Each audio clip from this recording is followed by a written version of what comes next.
Eis aqui, Senhor, as minhas mãos, faça delas instrumentos de amor para aliviar a dor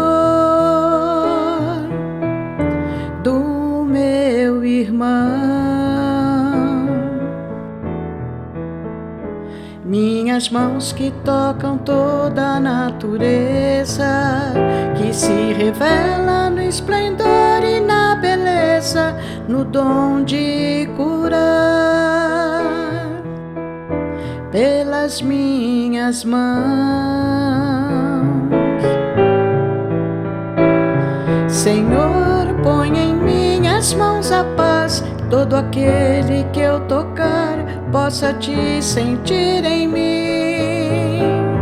Senhor, não me deixes vacilar, que eu possa trabalhar pelo teu amor sem fim. Vem do sol todo o calor que me aquece, vem de ti a imensa paz que nesta prece vou deixar fluir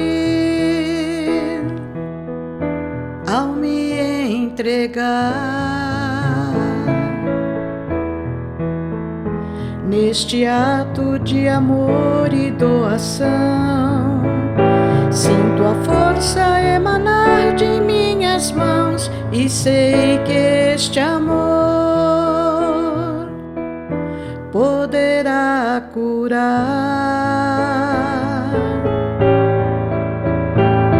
Senhor, de minhas mãos fluem mil cores para aliviar as dores e trazer superação.